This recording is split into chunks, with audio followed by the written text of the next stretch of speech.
welcome back to the Impact Success Podcast.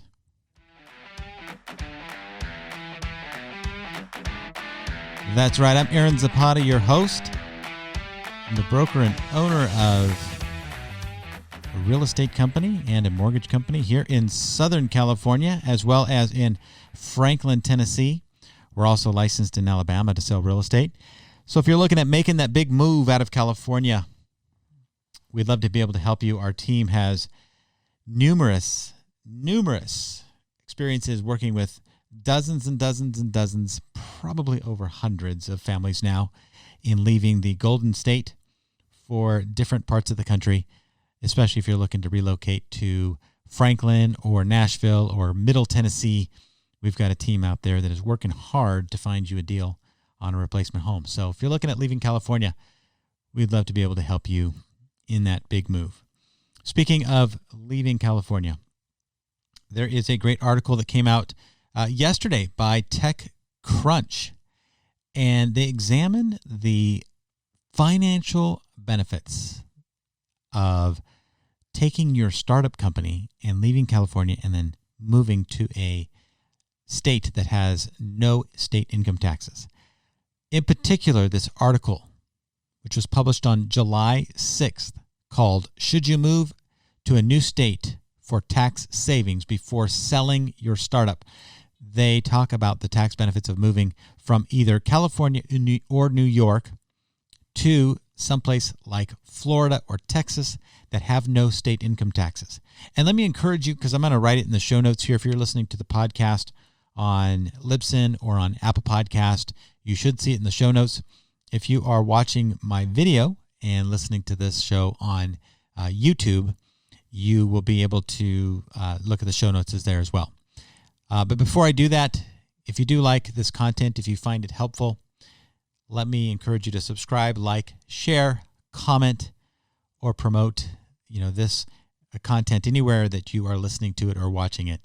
It is helpful for us and my team, and we thank you for that opportunity. So this article is great. It talks about selling or moving a company that has a approximate $30 million valuation.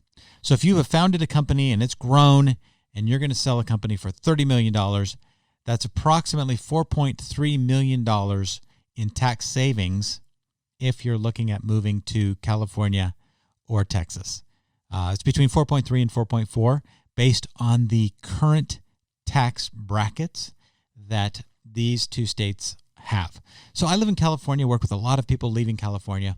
In fact, this article came up to me today in my Google alert because I'm always monitoring different articles that talk about the benefits of leaving a high tax state and moving to a tax-free state.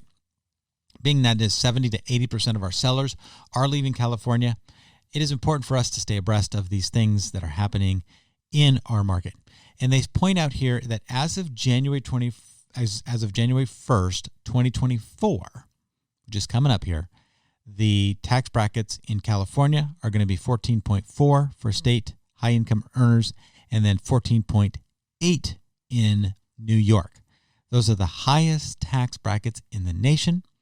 And then states like Florida, Texas, and Tennessee have no state income taxes. So if you're going to have a windfall, if you're going to have a high net worth of income, is it worth it to move to those states? So on a $30 million exit, $4.3 million savings in California and a $4.4 million savings if you leave New York. And they really beg the question, can you really save that amount of money? And in particular, I'm going to focus in on this one paragraph that they talk about California, because California is very aware. Gavin Newsom is very aware that high net worth individuals are fleeing our state. They are leaving because they can save a ton of money. And in fact, so many people are leaving that our state is now in a budget deficit. We are short over $30 billion this year. Now, keep in mind, we had a tax surplus a couple years ago in COVID. Now we are at a tax deficit. We are at a budget deficit. And one of the reasons that this is happening is because high net worth individuals and high income earners are leaving California for tax-free states. Many of them are just hopping over the border and heading into Nevada, but others are leaving for Texas and Tennessee and Florida. And I know that in my daily conversations with sellers who make a good amount of money, that idea is weighing heavily on their mind. Some of them are not in the situation where they're selling a big company like this one that's given as an example. Others aren't making a ton of money, but others are retiring police officers, fire chiefs, other things like that are making a great retirement income. And by leaving the state, they are saving 14% or more on their taxes by leaving because they do not have tax-free retirement pensions. And if you're making $100,000 a year and you're moving, that 14.4% in California is going to save you $14,000 or more if you leave California. That's the theory.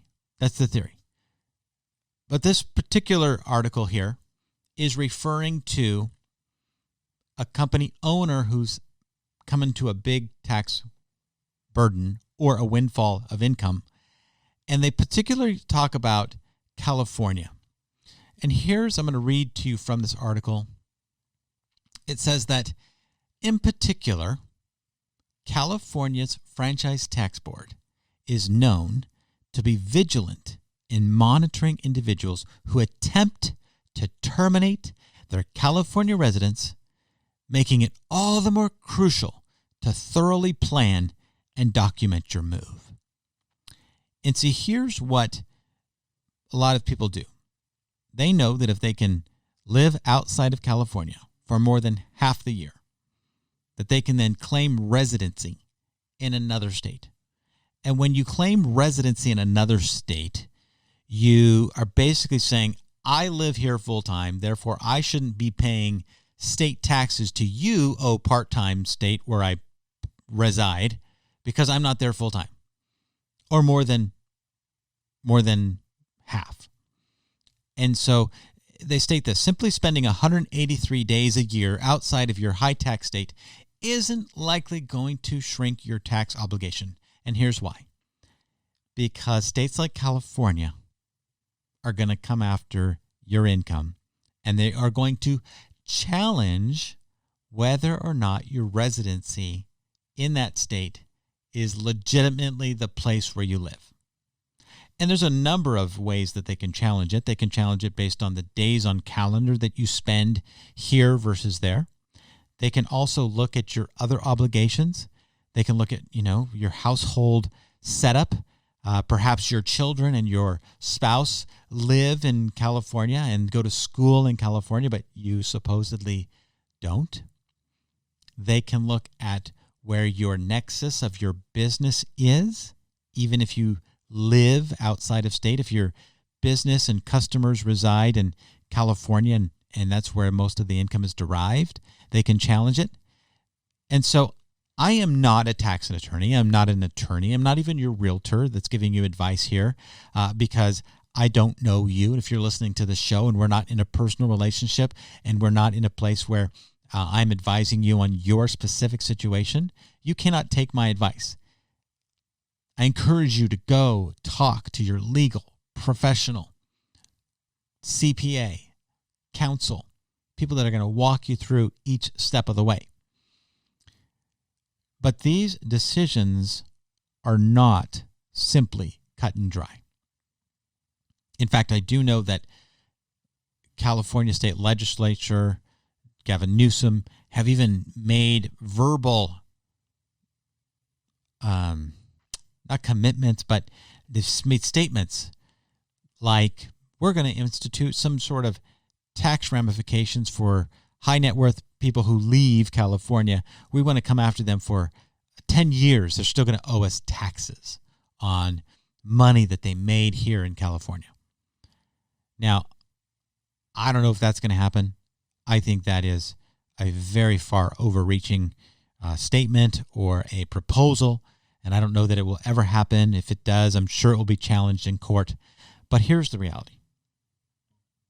California continues to create an environment where business owners and high net worth individuals are being penalized for making a lot of money and being penalized for creating successful businesses. They're being penalized financially. And the general mindset is that if you make a lot of money, you should pay for all the taxes and all the other services that are offered to others in California. And unfortunately, when you are imposing those things upon people that make those kind of earn those kind of incomes and make that kind of money, they also have the resources to pick up and leave. And so the more burdensome it becomes for high net worth individuals and companies in the state, the more will leave. I saw one article, and it was a little misleading, so I didn't want to direct you to it, but it says that Californians leaving from California to Texas is up 80%. And yes, the numbers were correct, but they were rather manipulated because they were looking at the numbers from 2012, comparing them to the numbers in 2022. So a 10-year difference. And a lot of dynamics change over a period of a decade. And so it was just a kind of a bait and click thing. But the numbers still like, hey, there's a lot more people leaving today to go to states outside of California than there are coming to California. We know that to be true. LA Times reported on that. Many resources, many online articles and studies show that people are flocking out of California. They're fleeing the Golden State. So what does that mean for you as a business owner? It means you have decisions to make. And in me talking to my legal advisors, many of them say, if you are looking at starting a business, don't even start it in California. Start it outside of California. Again, I don't know how that happens. Talk with your legal advisor. But if you're here and you're thinking about leaving California, I want to encourage you.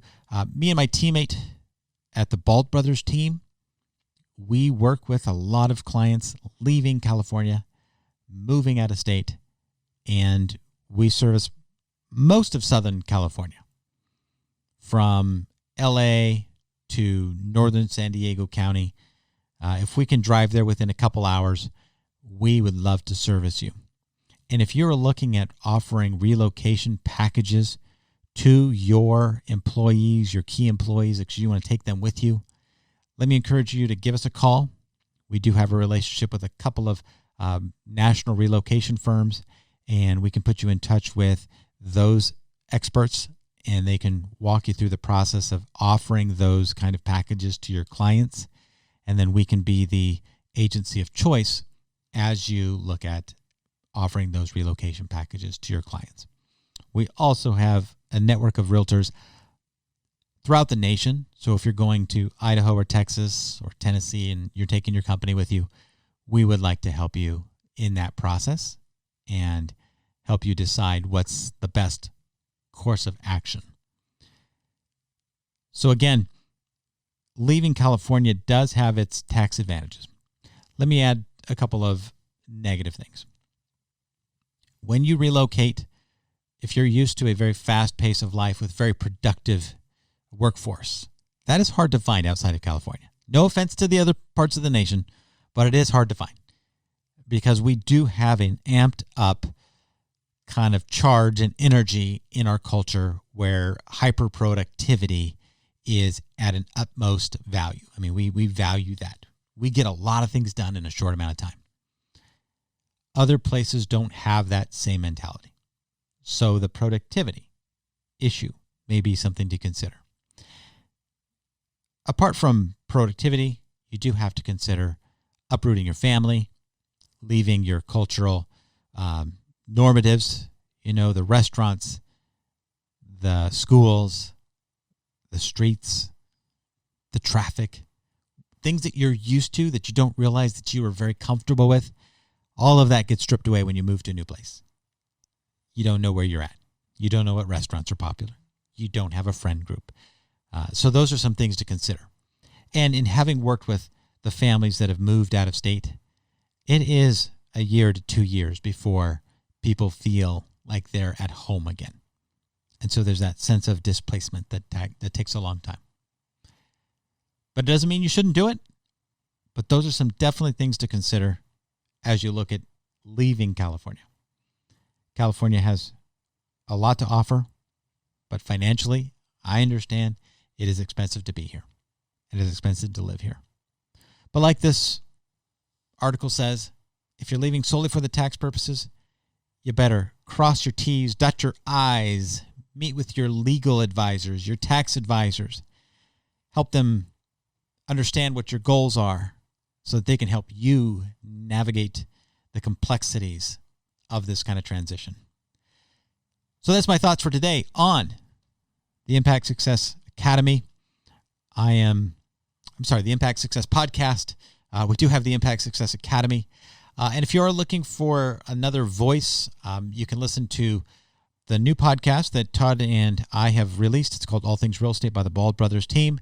It is on Libsyn directly. It is processing right now, depending on when you're listening to this broadcast. It is being sent out to Spotify, to Google Play, to Apple Podcast as well. So that'll be there soon, but you'll be able to listen to some of the same content, but from a different perspective, because it is him and I bantering back and forth about it. And I encourage you to go and subscribe to that as well. So God bless you. Thank you so much for tuning in today's episode of the Impact Success Podcast. God bless you, and we'll talk to you soon.